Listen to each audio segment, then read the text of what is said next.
A diferença entre uma pedra que vira um anel de noivado e outra que vira pó para cortar aço. Tudo começa numa escala invisível, a organização dos átomos. Quando a gente olha então para essas gemas lapidadas que brilham sobre a luz, a gente está vendo a física do estado sólido funcionando com precisão quase matemática. Mas quando a gente olha para um disco de corte industrial soltando faíscas, a gente também está vendo essa física, só que aplicada para destruir, desgastar e cortar. E o que separa esses dois destinos não é só marketing, é a estrutura cristalina. Primeiro, o diamante é um mineral. E um mineral é um sólido com composição química definida e estrutura cristalina organizada. Essa última parte é a chave. A estrutura cristalina significa que os átomos não estão distribuídos aleatoriamente. Eles seguem um padrão tridimensional que se repete no espaço, formando uma rede ordenada chamada de rede cristalina. Isso nos diz que não basta a gente saber quais átomos estão presentes, é preciso saber como que eles estão conectados. E o exemplo mais didático da geologia é comparar o diamante com o grafite.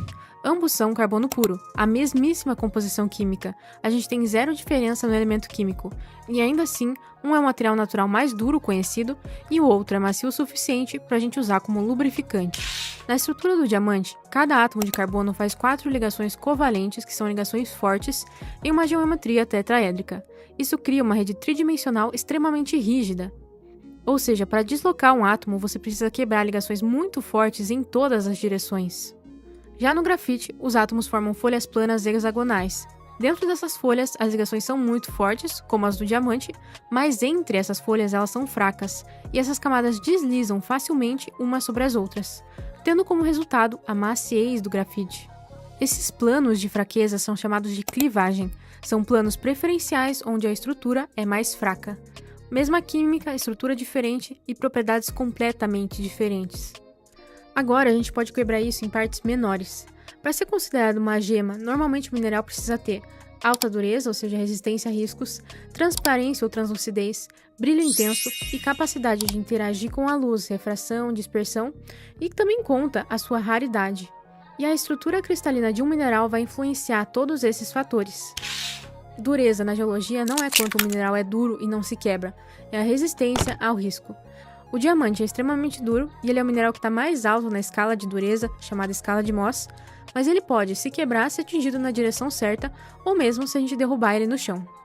Apesar disso, é muito difícil achar um material que possa riscar a superfície do diamante, o que o torna perfeito para joias, já que a gente usa no dia a dia e a gente interage com muitas superfícies, e também para riscar e cortar outros materiais.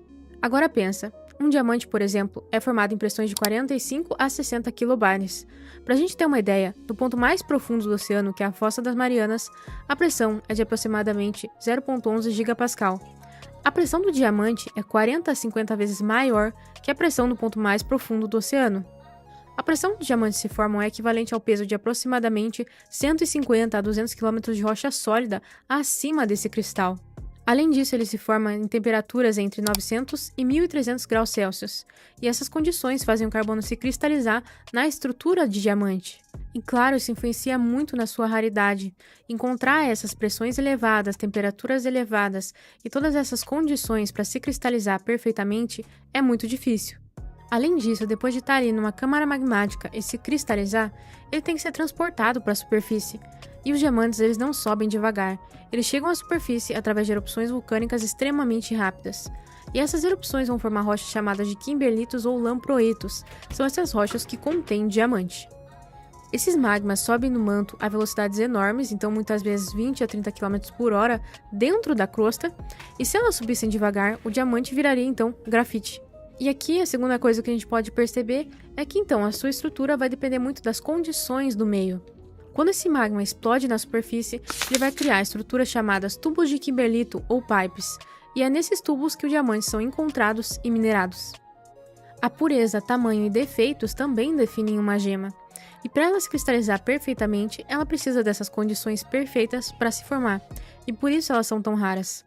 Cristais grandes e bem formados precisam de tempo geológico para crescer, e a gente está falando de milhões de anos. Quando um mineral cristaliza devagar, os átomos conseguem se reorganizar de forma ordenada e perfeita na rede cristalina, formando esses cristais com o hábito, a forma deles, bonita. E como o macro se espelha no micro, a sua estrutura também será muito melhor formada, como a gente já falou sobre as estruturas do diamante. Já se o crescimento é rápido, vão aparecer muitas fraturas ou um crescimento irregular que vão alterar a qualidade dessa gema. Então, se a gente tiver mudanças bruscas na temperatura, na pressão e na composição desse fluido ou magma, isso também vai causar defeitos no cristal. Além dessas condições no meio, a composição química também importa. Para a gente ter uma alta pureza, o fluido ou magma que alimenta esse cristal precisa de poucos elementos estranhos. Ou seja, poucos elementos que podem entrar nessa estrutura e estragar aquele modelo perfeito. O que é um pouco difícil, porque a gente tem então a reciclagem de placas, a formação de um novo magma, e não ter elementos estranhos ali naquelas condições é um pouco mais raro. Esses elementos podem entrar nessas estruturas e gerar inclusões sólidas, zonas de crescimento ou alteração de cor. Então ela vai gerar esses pontinhos indesejados, que são as inclusões, e até mesmo os átomos de nitrogênio, que entram às vezes nessa estrutura, vão alterar a forma como esse cristal vai absorver a luz. O diamante vai passar a absorver luz azul do espectro visível, e quando esse azul é absorvido, o que sobra refletido para os nossos olhos é o amarelo, e isso que cria o tom amarelo dos diamantes. E é por isso que, quando a gente vai comprar um diamante para joias, a gente tem os 4 Cs do diamante, que vão definir ali o valor que você vai pagar nele. E eles são a cor, claridade, corte e quilate. Na cor aqui, a gente tem uma qualidade que vai desde a melhor qualidade, que seria o mais transparente, o mais branco, até uma qualidade pior, que seriam os mais amarelos. Em claridade, o que vai definir elas são basicamente as inclusões, ou seja, esses pontinhos indesejáveis que a gente vai ver no diamante. O corte de um diamante, que não é apenas estética, ele é feito para controlar como a luz entra, reflete e sai da pedra, o que vai criar esse brilho intenso que a gente gosta. Logo, um diamante bem lapidado é um diamante que vai brilhar bastante.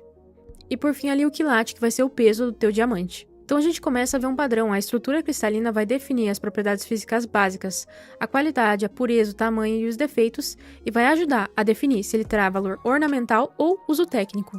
E trazendo mais exemplos, o corindon é um óxido de alumínio cristalizado. A sua estrutura é extremamente compacta e as suas ligações são fortes. Ele tem dureza 9 na escala de dureza, a escala de Mohs, logo abaixo do diamante. Quando é transparente e colorido, ele pode formar gemas que a gente ama, o rubi e a safira. Quando é opaco ou cheio de impurezas, ele vira então um abrasivo industrial, a mesma estrutura básica com destinos diferentes. Já um abrasivo industrial precisa principalmente de dureza, resistência ao desgaste e estabilidade térmica.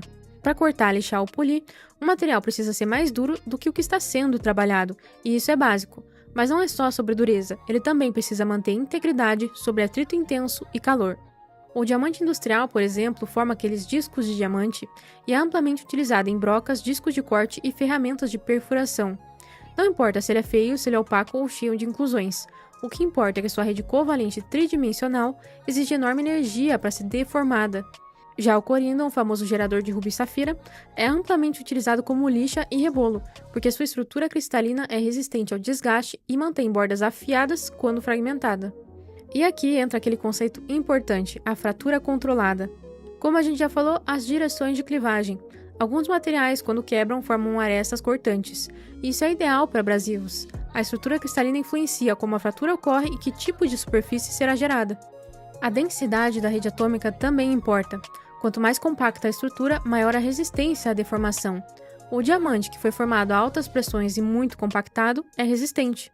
A presença de defeitos intracristalinos, então como vacâncias, discordâncias ou impureza, altera essas propriedades, e esses defeitos podem enfraquecer a rede, alterar a cor ou modificar essa resistência. Ou seja, mesmo para esse fim, a gente também não pode usar qualquer tipo de diamante. E isso nos leva a uma distinção essencial. A estrutura cristalina ideal determina o potencial do material, mas a realidade geológica vai determinar a sua qualidade. Um cristal perfeito e transparente tem grande potencial geomológico, já um cristal cheio de falhas pode ter valor apenas industrial, mas ambos compartilham a mesma arquitetura atômica fundamental. Conectando isso à escala geológica, a formação do cristal vai depender de pressão, temperatura e composição química. O diamante se forma em altas pressões no manto, o grafite se forma em condições diferentes. O ambiente controla qual estrutura cristalina é energeticamente mais estável. Isso significa que a natureza não vai escolher se ele é gema ou abrasivo, ela escolhe a estrutura estável sobre certas condições físicas. O uso que a gente dá depois é a consequência das propriedades emergentes dessa estrutura. Isso não vale só para os minerais, vale praticamente para todos os sólidos cristalinos, incluindo os materiais sintéticos. O nitreto cúbico de boro, por exemplo, é produzido industrialmente como estrutura similar à do diamante e possui altíssima dureza. De novo, a estrutura vai definir a propriedade. Então, se as nossas combinações favorecem a interação luminosa e resistência suficiente para uso ornamental, a gente tem uma gema. Se ela favorece dureza extrema e resistência mecânica sob atrito, a gente tem um abrasivo. E claro, muitas vezes temos os dois no mesmo material, dependendo então da qualidade do cristal. No final das contas, a diferença entre luxo e indústria não está só no objeto, está na física da matéria. Se você gostou desse vídeo, já dá um like e se inscreve no canal. Tchau, tchau!